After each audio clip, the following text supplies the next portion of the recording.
So we're here with Mike Bettini and Cristal from the college, Southampton College Marine Science Program, and we're going to look for spotted turtles. Mike Bettini's doing a study here, right? I mean, that's right, yes. This is the 9th year of looking at spotted turtle population on the east end of Long Island. Hopefully we'll catch them today. Yeah, and we're somewhere in the northeast of the United States. That's all we can tell you because this turtle is protected.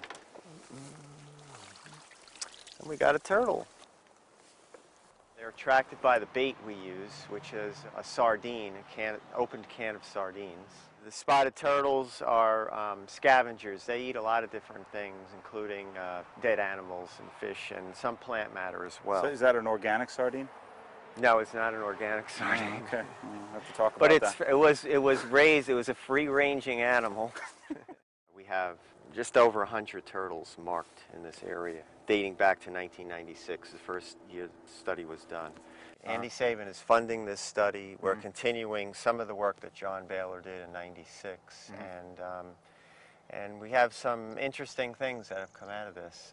It's a very unusual habitat type for spotted turtles, and we've learned that there's some conflicts with some maintenance issues in terms of mosquito control practices and the health and long-term viability of the spotted turtle, which is a state-protected species that is in decline. Okay. Yeah. Is it a species of concern, or is it? It's it's listed under special concern. Special concern. Okay. Right.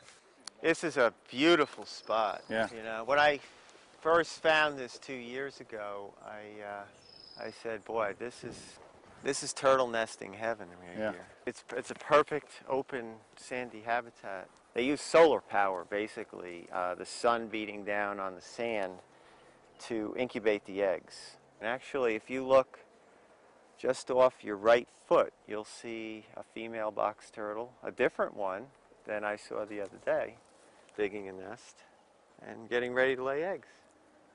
So if people come across in the dunes when they're walking to the beach, if they live on Nap Peak or even in the upper areas on the Moraine, and they come across the box turtle, some people think, well, it's not moving, it's stranded, it's stuck.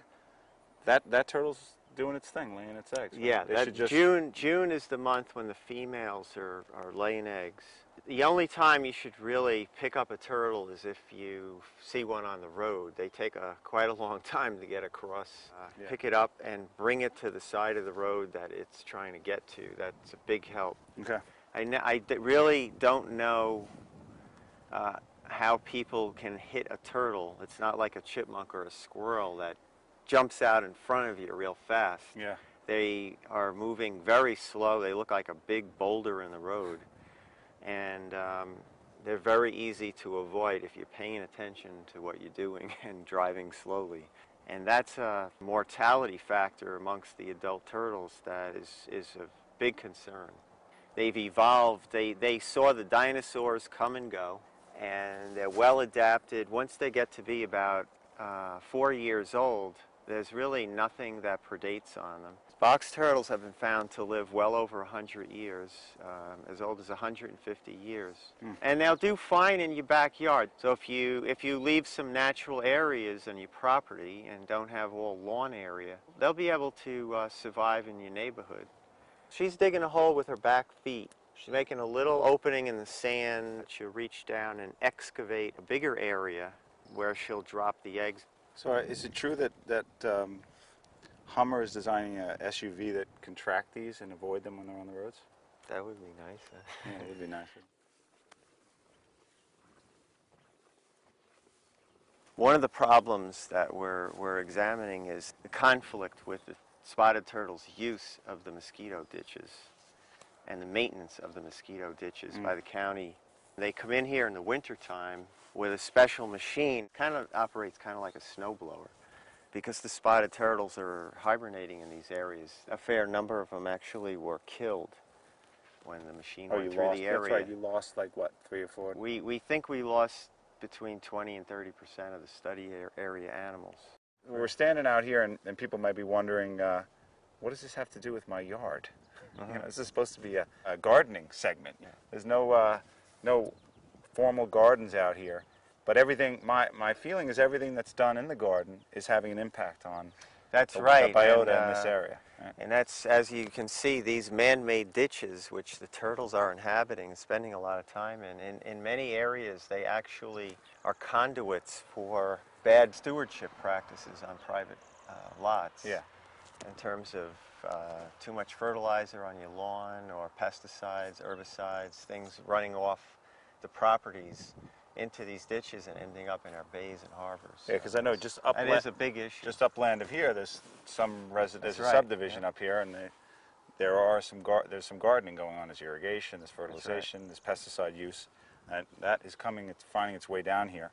So these studies are really important because we're finding out what that impact is. Right. And we can mitigate that impact as we learn, who's here. We have definitely have a couple turtles, or one at least. Yep, one turtle. And this is Lumpy. Lumpy. Lumpy. I can tell Lumpy without even looking at the notches. Oh. Yeah. Lumpy's got this deformity on the back of his shell. He seems to be used to you. He's not really going. Yeah, not some of hiding in. them. Some of them are very timid. They contract into their shell, which to me makes a lot of sense. Being that I'm holding them 5 feet off the ground, and could easily, how do they know that I'm not going to bite their head? I think they kind of know you now. I don't know. In fact, we really need to talk about your social life. Yeah. Are you doing this That'll every? take about 30 seconds. Are you doing this every evening? Yeah, that's right. Until what This time? is it. Until This what is time? the high point of my day. You live single in the Hamptons. This is it. Sometimes I you bring and a the beer turtles? out here and have a beer with them. I see. Okay. I just wanted to kind of. All right. So what do you think about that? What? 8. Yeah, that's right. R18, L10, and male or female? Male. Right. And concrete. So Mike and Krista, thanks so much for showing us your Good. study site. Glad to have you. Yeah. Nice to have company. Pleasure. Is there anything else you want to tell people about this area, the turtles, what to look out for? Just say, in passing, final comment, I would say just get involved in any of your local environmental organizations. There's lots of them in, the region, and, support conservation efforts, including protecting open space. That's the best way to save turtles. Yeah, and if people want to see more of these natural areas that are so vibrant and so filled with fascinating creatures and plants, they can go out with you, right? They can come along one of the field naturalist courses, or they can get my book that describes 44 nature preserves on the South Fork. Was it a good night for finding turtles? Well, that was pretty good. We had Yeah. 5 turtles. There's never a bad day in the field. That's Cool. my saying. All right. For field ecology courses this summer, contact Mike and he'll take you to some outrageous places.